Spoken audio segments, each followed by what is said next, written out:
Good afternoon, YouTubers. Today, as you see in the video, we're going to be covering cab corners for beginners. This is a technique I learned about 30 years ago from Old Man Brown. He had a antique restoration shop in Ewing, New Jersey. He used to work on all kinds of vehicles. He primarily focused on vehicles from the 20s and the 30s. I went to him, was working for him, part-time, just to help him out while his son was out of the picture, and showed him some of the MIG welding I had done on a 79 Bronco. He put a straight edge onto it and told me that he saw more waves in that than what he would in the ocean. And he showed me this technique to do a cab corner or do a patch panel that it's not for a Barrett-Jackson restoration. None of the work we're doing on this truck is show quality restoration. It's just basic restoration techniques to get rid of the rust, get your project, moving, get it done, start driving it so you can enjoy it. It's not for a $50,000 or $70,000 truck. It's for, a $1,500 to a $5,000 truck. So, we're going to walk out back and I'm going to show you what I've done, how I got to that point, why I did that, and then I'm going to clean that up and then we'll go in and putting it together.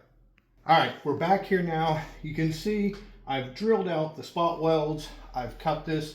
What I ended up doing was I ended up taking a small camera that I have. I went down in here, looked to see where the rust was primarily located, guesstimated on my patch panel here, put it on there, marked it out, and cut this out.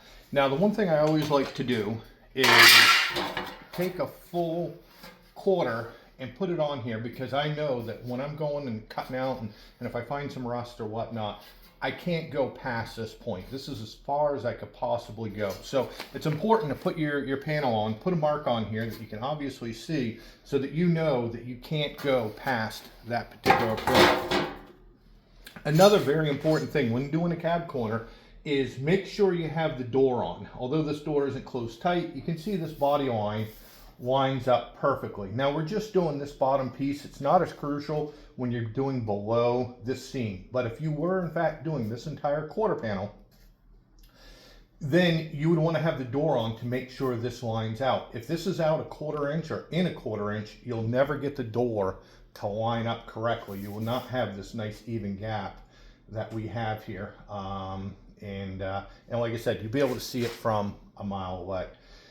The other reason why I took this off is, you may look at this and say, well, it's just a little spot right here. Really, this isn't in terribly bad shape, which it's not. But up here where the seam was, there's quite a bit of rust. And if you can see down here on the ground, that's just some of the dirt that came out of here when I took this off. So by taking this off, this really gives me the opportunity to go in here and clean all this out, wire brush it, rust treat it, and as you can see, some people have questioned about putting the 5200 along here from the factory. They put seam sealer before they would weld it all the way through here to seal up this seam. But like I said, even if I had cut this out, I wouldn't have been able to get the rust in here, and what would have happened was the truck would have gotten painted, and then a few years later this would start bubbling through, and then you're replacing the cab corners, trying to match the paint, and it's just not worth it. Cab corners are actually fairly reasonable. They're not terribly difficult to do. So, like I said, it's just as easy just to go ahead and replace it. All right, we're back. So, I have holes punched in this, ground this all down, wire brushed it. Ended up finding out that mice had built a nest in there. So after I vacuumed it out, blew it out, had to hit it with some carbon choke cleaner just to get the mice stuff out of there. Then I used some rust treatment, sprayed it down really thoroughly with that, let it dry. Then hit it with some undercoating, some rubberized undercoating from Rust-Oleum. I taped off the areas where there's going to be metal contact. Because we're going to be putting 5200 on there, I didn't want any of that to be covered with the undercoating. So the other side of it is that, as you can see, where I cut the cab corner, the piece I'm going to be using, all of the rest of this I had as spare. So I cut this piece out because this piece is going to set inside of here to help support it. And then I also cut this chunk out, which is going to go something like that right there onto it. It's important. You don't have to get 100% of the paint off, but you want to get 80–85% of the paint off, and really, you know, use a grinder or use something really aggressive to get it scratched up. Now, the reason we're putting 5200 on there, it serves two purposes. Purpose number one is that if any moisture or anything comes down through here, it's not going to get trapped between these two. These two metal surfaces. So it gets trapped here, then you'll start getting rust coming out there. By putting a good layer of 5200 in there, it seals it up. The other thing that it does is that by putting this in there, it gives you something to weld to.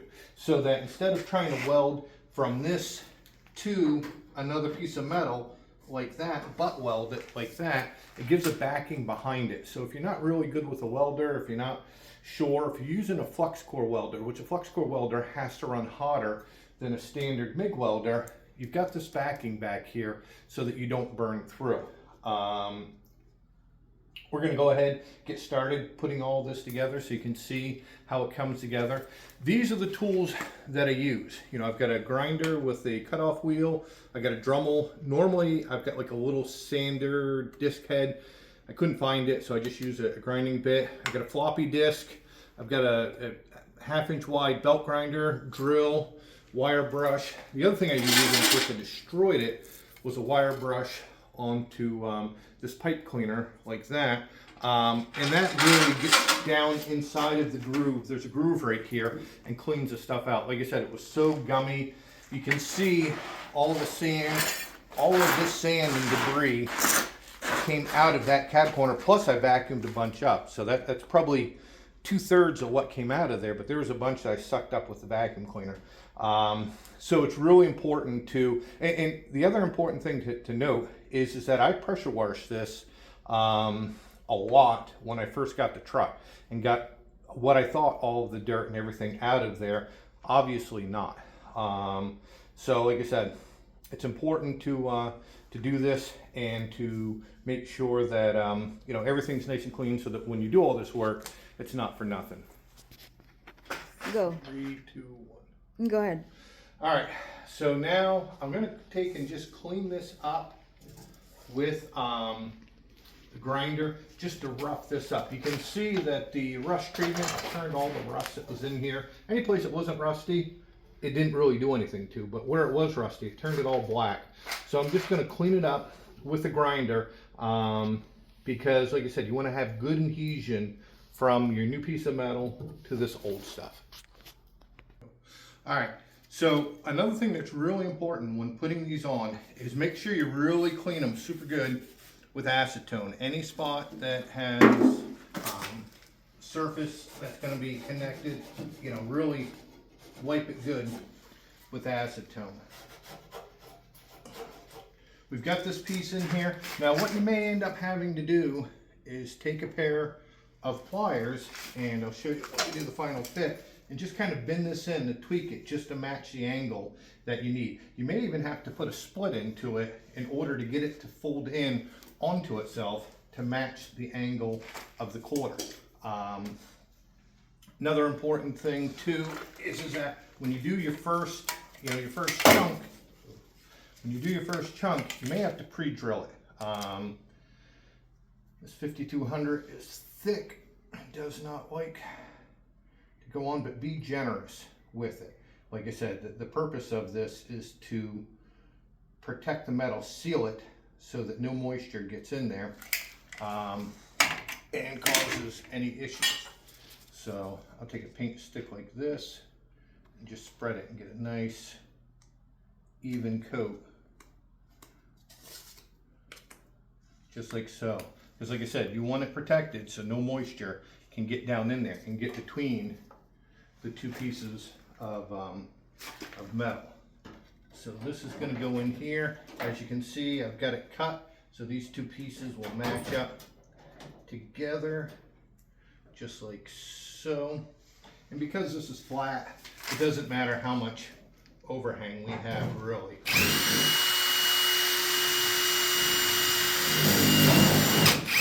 Now, another important thing when doing this is make sure the screws that you use are shallow.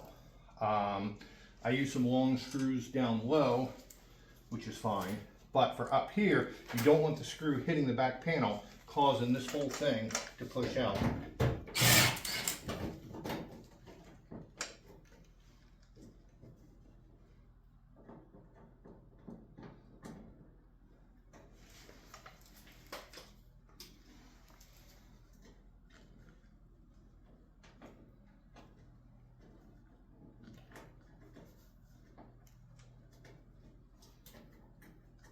It takes a minute to get this to line up.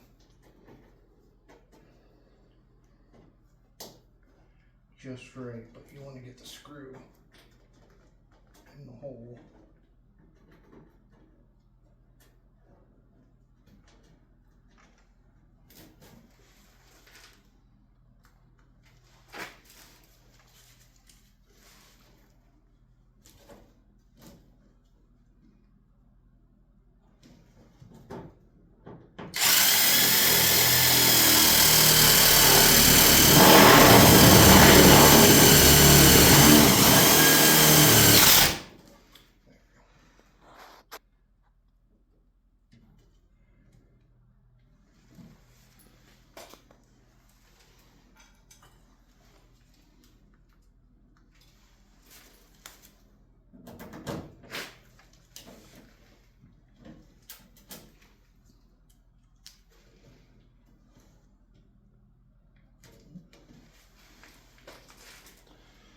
But even though I pre-drilled these holes, it didn't quite line up the way I wanted it to, so it's important to have a drill on hand. Now, another thing you don't want is you don't want the two pieces of metal to really overlap like this. Right here it's not that important, but up in here you don't want them to sit over top of one another. It'll make a bulge there. Here it's on the flat. It's not really going to make any huge difference. You do want to make sure you have this tucked in behind here though, just like that.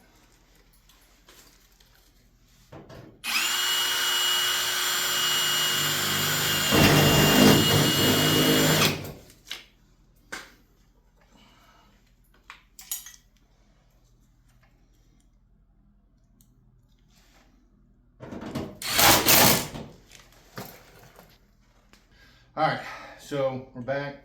I've got this all gooped up all the way around here and also in here. Now, FYI, this stuff is messy. You know, there's just no two ways about it. It is messy. So, but like I said, what it does is it seals everything in, it holds it. It does take like 5 days for this stuff to dry. So it's got to be something, you got to put it on here and then wait 5 days. Before you go ahead and weld it. So we're going to go ahead and stick this thing on here now. And like I said, you know, you want to make sure when you're using zip screws, you get something that's a good self-tapping screw, put it in here.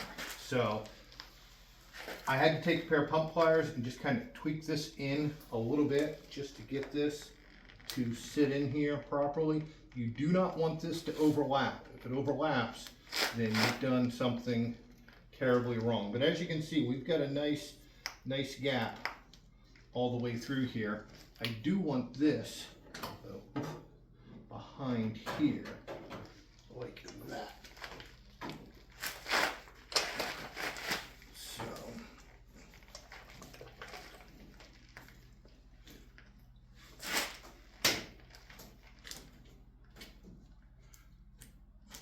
don't worry about this rust.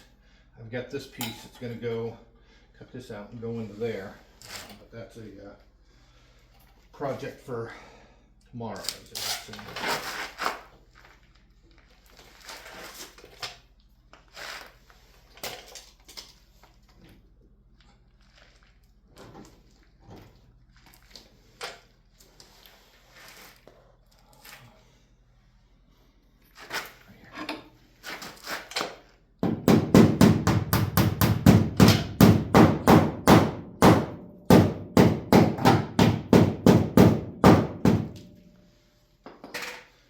important to make sure that all your seams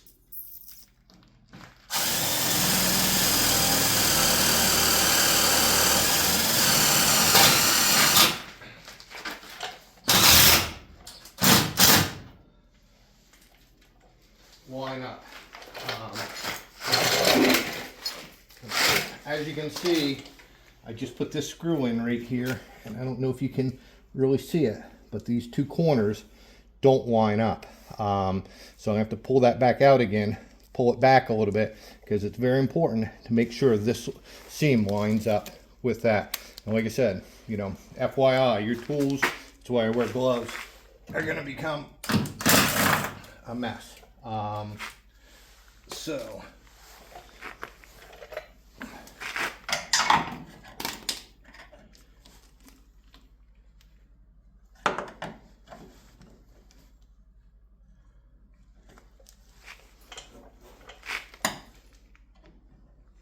the other good thing about this stuff is because it has such a long cure time, it gives you plenty of work time to work with it. I'm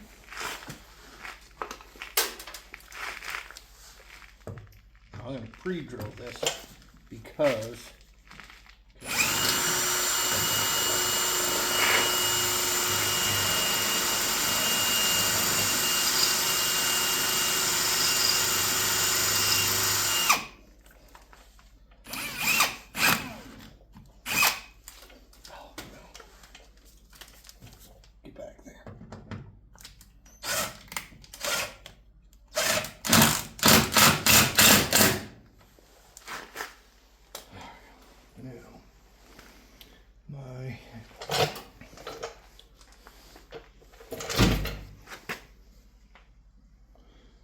where did my hair go?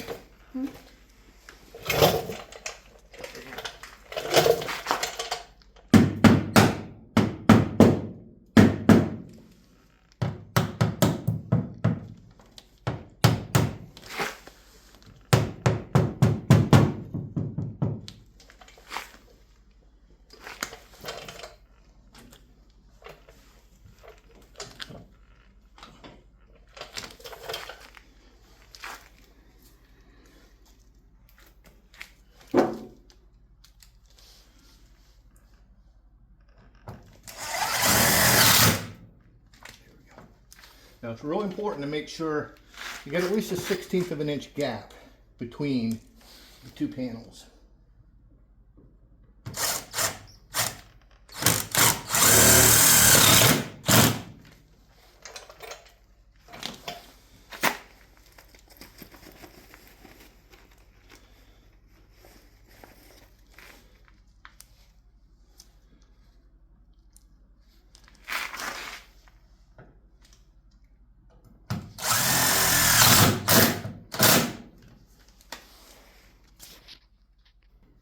All right, so we've got it all screwed in.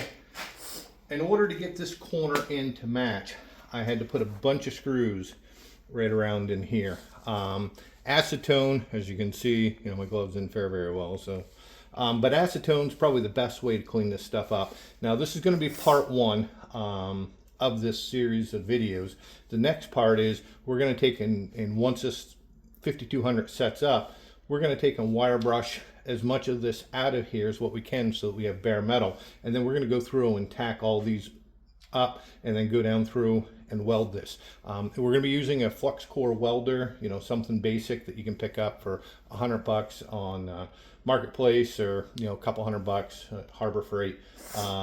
You know, just something basic like that. And then like I said, that'll be part two, doing the welding. Next video set that we're going to be doing is going to be comparing muriatic acid, two different types, one very mild, one very aggressive muriatic acid, and using that to clean rusty parts and gas tank straps, stuff that have a lot of texture to them that you really can't get in there and wire brush it. We're also going to be using hydrochloric acid. We're going to try that on the frame as well as, you know, on the parts, and see which one of the three works the best. that's it for today. Keep working on your projects, and like I said, one step at a time.